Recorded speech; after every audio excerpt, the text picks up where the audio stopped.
Bapak, Ibu, dan saudara-saudara kasih,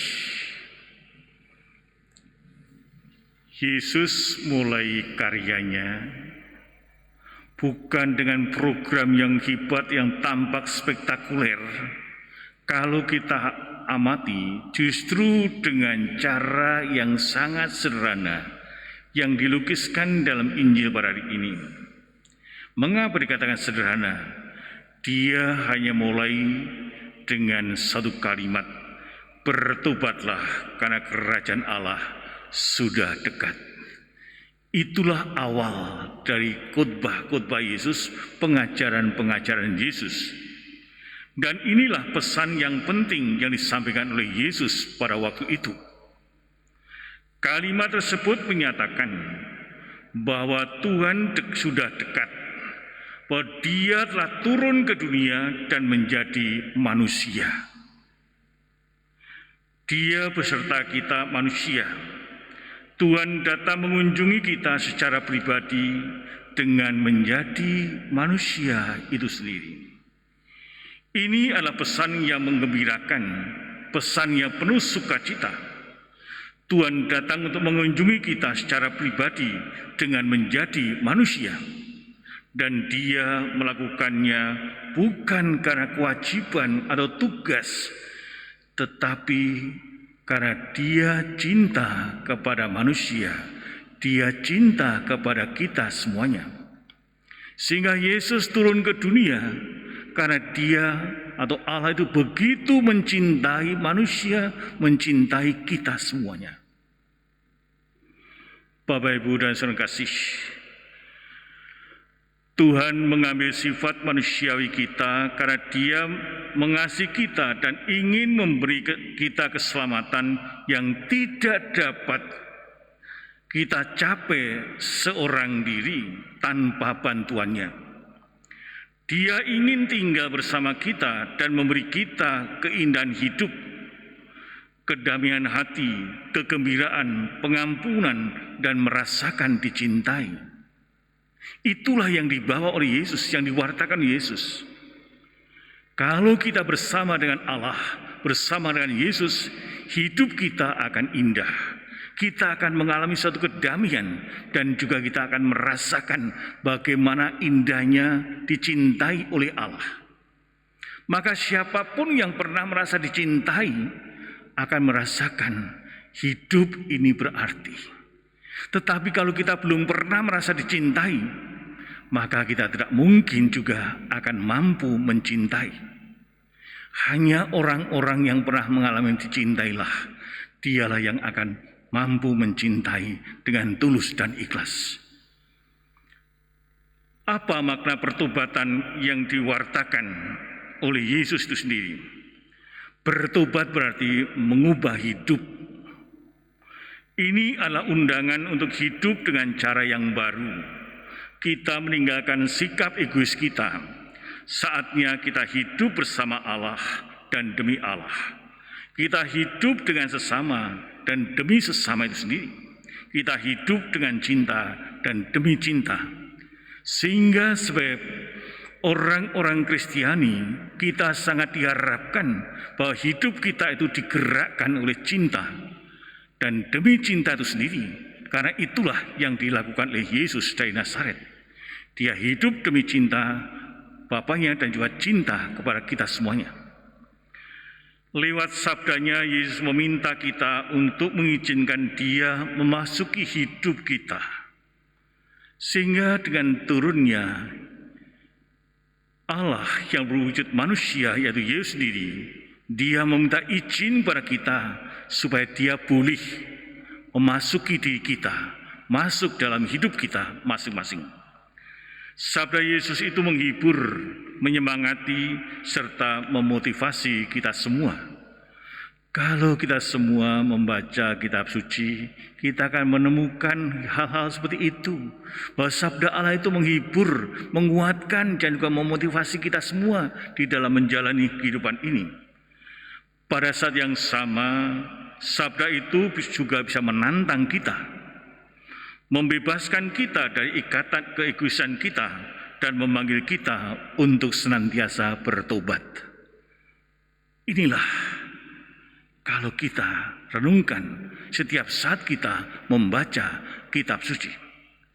Karena firman-Nya memiliki kekuatan untuk mengubah hidup kita dan menuntun kita keluar dari kegelapan menuju terang itu sendiri. Yesus memanggil kita semuanya agar kita hidup di dalam terang Allah bersama dengan Allah. Yesus memulai khotbahnya di tempat-tempat yang pada saat itu dianggap dalam kegelapan. Zebulon, Naftali, bangsa-bangsa lain dan sebagainya. Seperti halnya di Galilea, itulah dia terjun pertama kali ke sana. Pesannya adalah bahwa sabda keselamatan itu tidak pergi mencari tempat-tempat yang mewah, yang bersih, yang indah, yang aman. Sebaliknya, sabda itu memasuki tempat-tempat yang sangat kompleks dan tidak jelas dalam kehidupan kita masing-masing.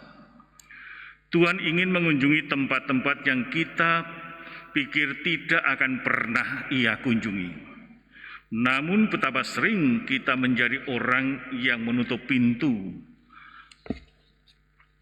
lebih memilih untuk tinggal di dalam kebingungan kita, memilih dalam kegelapan kita, memilih dalam apa yang kita kehendaki sendiri. Dan kita tinggal dalam sisi yang gelap dan kebohongan kita yang tersembunyi. Itulah yang sebenarnya terjadi. Betapa sering kita mau bersembunyi dari kegelapan-kegelapan itu sendiri. Bapak, Ibu, dan saudara kasih, Yesus itu pemberani, tidak takut untuk menjelajahi medan hati kita dan memasuki sudut-sudut yang paling berat dan paling sulit dalam hidup kita. Sehingga kita tidak mungkin tersembunyi, tidak mungkin kita menghindar dari Allah apapun yang kita lakukan. Belas kasih-Nya menyembuhkan kita, kehadiran-Nya mengubah kita, dan hanya sabda-Nya yang dapat membaharui kehidupan kita. Sehingga kalau kita mau hidup baru setiap saat, maka pada zaman modern ini di dalam HP pun sudah ada ayat-ayat kitab suci. Tapi sejauh mana ayat-ayat kitab suci yang kita bawa kemana-mana itu membaharui hidup kita? Atau sekedar untuk pelengkap saja? Bahwa kita sebagai orang Katolik, sebagai orang Kristen membawa itu, tetapi tidak mengubah hidup kita. Kalau kita baca kisahnya, bagaimana Yesus memilih para murid-Nya, itu sangat menarik. Bahwa orang pertama yang dipanggil adalah nelayan. Bukan orang yang terpelajar, bukan orang yang saleh, bukan pula orang yang terkenal pada waktu itu, tetapi nelayan yang sederhana. Yesus menggunakan bahasa dan cara-cara yang sederhana sehingga ditangkap oleh para nelayan itu sendiri. Kitab suci pun menyapa kita dengan cara-cara yang sederhana di dalam kehidupan kita. Yang jelas adalah ketika para murid yang pertama itu dipanggil, hidup mereka berubah.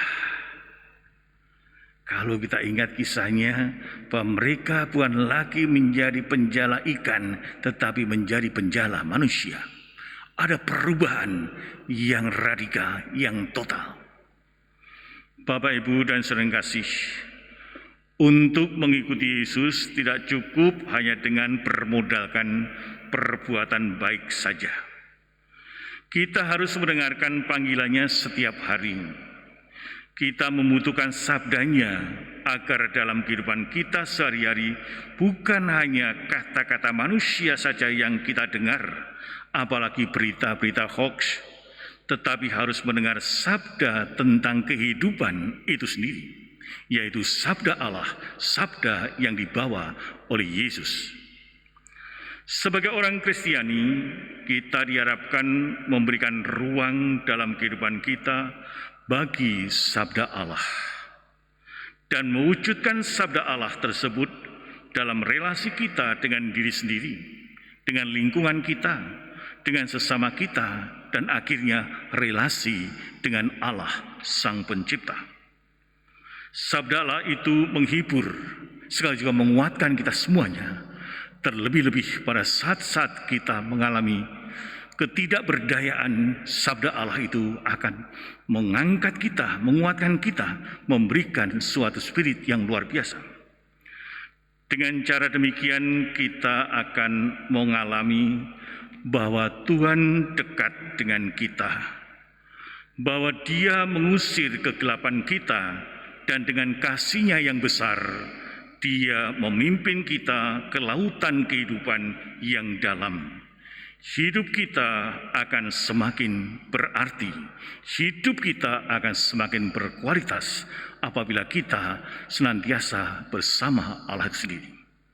Semoga kita mampu dan berani membaharui hidup kita dari hari ke hari sehingga kita semakin dekat dengan Allah, hidup sesuai dengan sabda itu sendiri.